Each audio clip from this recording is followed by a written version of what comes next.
guys, welcome back to our channel, the Berry Mountain Homestead. I'm Michelle. I'm Tony. And we are currently walking down to our little creek down here.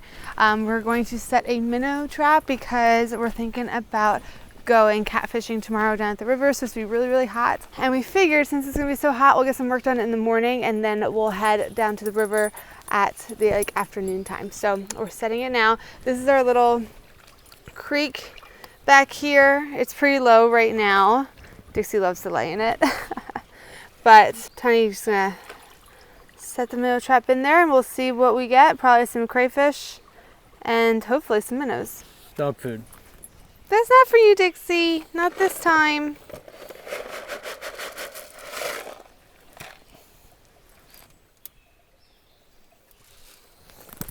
Look at all that minnow food. Minnows like dog food? Yeah, bread works too.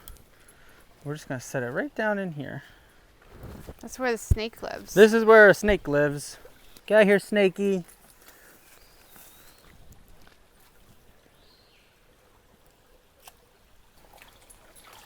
That should be fine.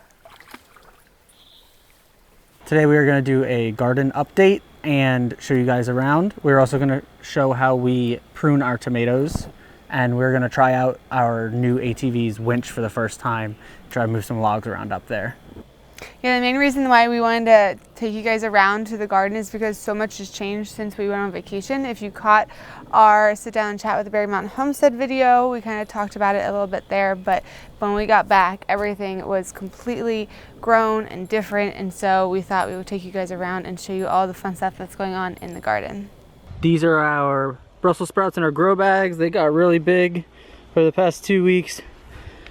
But we did have a good bit of damage due to cabbage worms. Our grow bag zucchinis, we have 4 of them here. They all shot up. They're doing fantastic. And we have a bunch of small zucchini coming in. This is the biggest one. That should be ready in a couple days. So here's our chicken coop, and around the chicken coop, remember you guys, I planted those sunflowers. They're almost all blooming and they look so cute around here. Look, we have a little bee in there, but yeah, they wrap around the whole thing, and there was literally only one of them that was about to bloom when we left for vacation, and now you can see like they all are pretty much bloomed. Our peppers are doing really well too. They've gotten a lot bigger since we left. And then also look at this guy. We have a nice big, well, 2 nice big heads of romaine. Did you think we were gonna get a full head of romaine? I've never tried before. Yeah. And I mean, it's awesome. It looks great. Our carrots have really shut up also. So we got the Kaleidoscope Carrots, and we're excited for them to come in and see all the different colors of them. These peppers are getting so bushy since Tony topped them. Those ones you can tell they're different kind of pepper, but these ones are real low and real bushy. What kind are these? Purple beauties. Purple beauties. Those are giant Marconis. And then the basil is doing pretty well, but it's getting just eaten alive. If I can get over here to show you guys. So the leaves, I'm thinking it's Japanese beetles, but they're just getting really beat up and eaten up. But we have so much basil, honestly, that it's not really a problem. We have more down in the garden that we'll show you, but definitely are dealing with some pests and stuff like that since we got back. Here's more of the sunflowers are on this side, so they're just wrapping around the whole thing. And then our zinnias are down here. Look at all the bees though. Something's eating these up too. What, the sunflowers? Yeah, look, something's eating the petals. Oh yeah, I remember that from ours last year. And the leaves are all beat up. Oh, I wonder, do you guys know what would eat? Oh man, that bee is not shy. Look at him. Came right by my hand.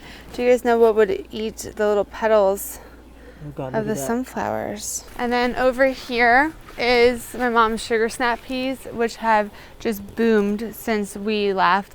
And there's so many on here. We picked a bunch yesterday actually and had them in summer pasta, but I like them raw. Tony doesn't like them raw. I like them raw and cooked. But they're so good. Yeah, there's just tons on here. Next week it's gonna get in the 90s and they don't really like the heat. We're gonna start seeing them kind of die off soon, but there is plenty here for us for now.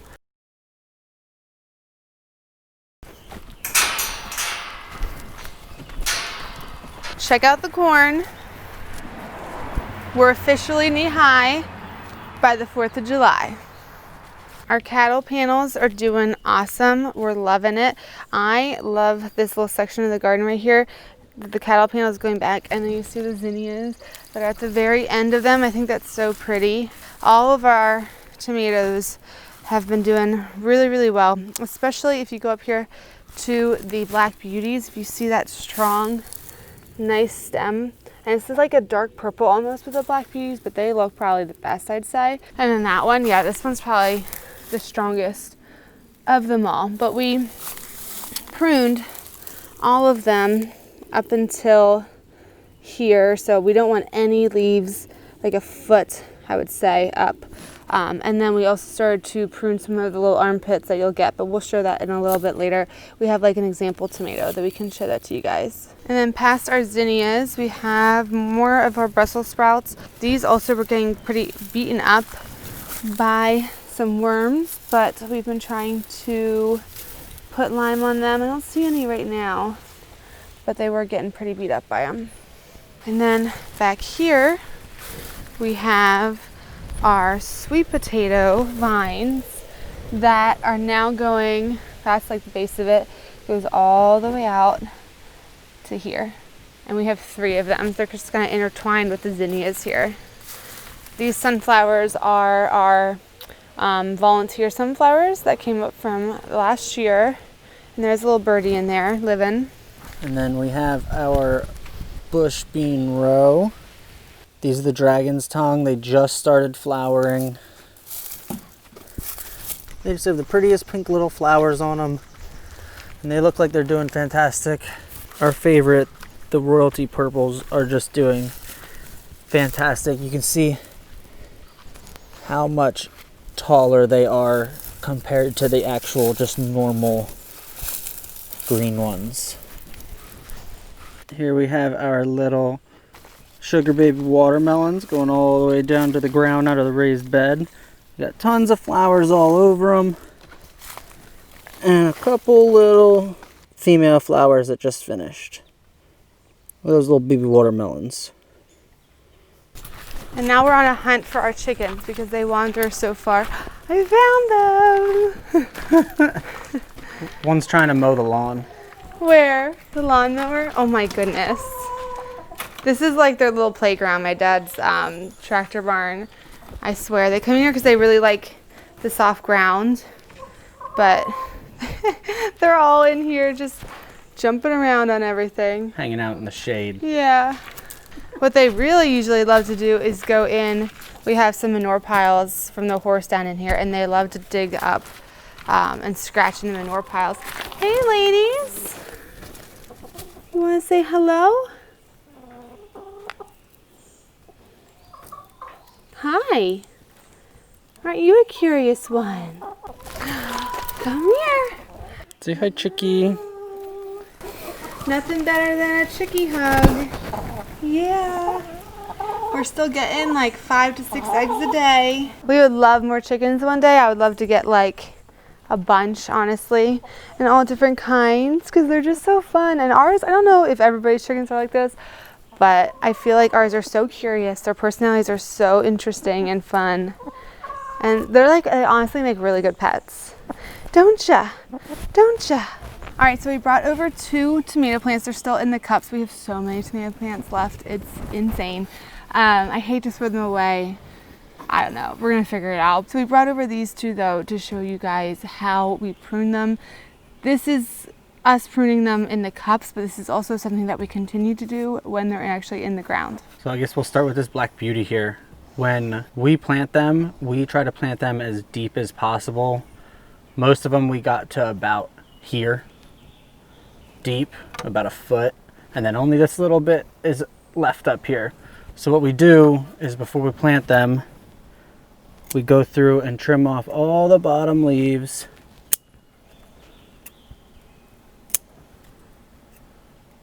Up to where we're going to plant it, which is right here. And then as it grows, we'll probably trim all the way up until we get to this first set of flowers. So I laid this down so you guys can see it a little better. So after this point, once it's planted up to about here, we would take this first set of flowers right here, the first ones that pop up, and snip it off. It's one of the hardest things to do, is to cut off that first set of flowers. But what it does is it forces the plant to put all its energy into growing taller and stronger to get all the next sets of flowers. This one already has another set of flowers coming in.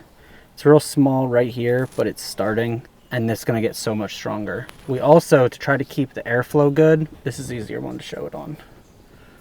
We'll go with this Dr. Witchy's yellow. So really what you want, there's a few reasons why you do this. First of all, a tomato plant is so cool because it just has so many roots that come off of the main stem. Like when you bury this in the ground, it's going to develop roots throughout this whole thing. Anywhere a tomato plant touches the ground, it develops roots. Yeah, and in fact, we actually had one, this is a funny story, we had one grow out of our compost bin and we just let it go naturally, and it's like a vine, it goes on the ground. It gets real heavy and it falls over, touches the ground, roots there, goes up again and falls over, and it just spreads into like a big bush. That's how they're naturally supposed to grow, but we as people force them to go against their natural instinct and grow straight up in the air.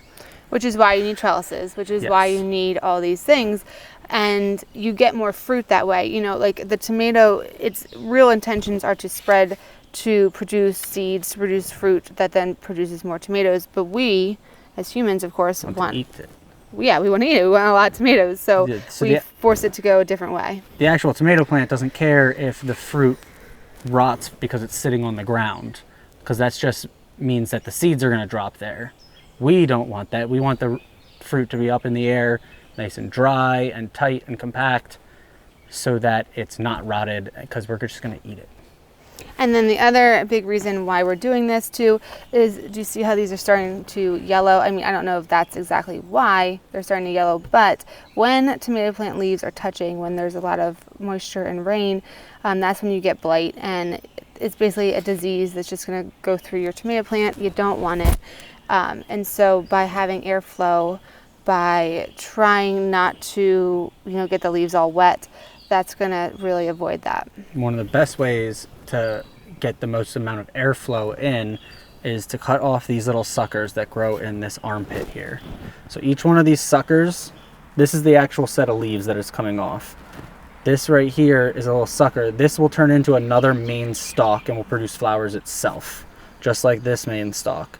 But we don't want that because it'll get it super bushy, and when it's all bushy and there's no airflow, the tomato plant is more likely to get diseases.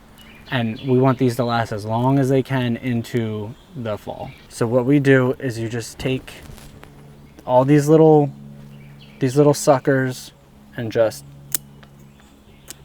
snip them off. And when they're small, I mean, you can even just pick them off with your fingers. Now, a really cool thing that I learned, we were doing some research last season.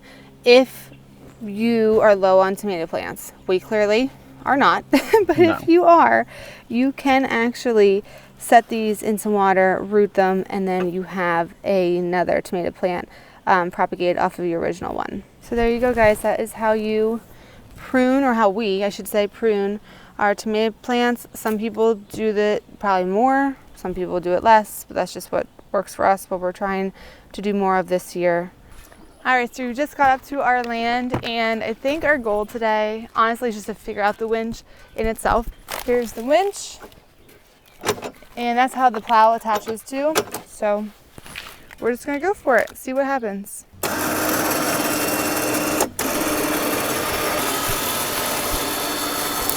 And we have no idea how long this is, do we? No. Yeah. We're gonna find out. We'll see.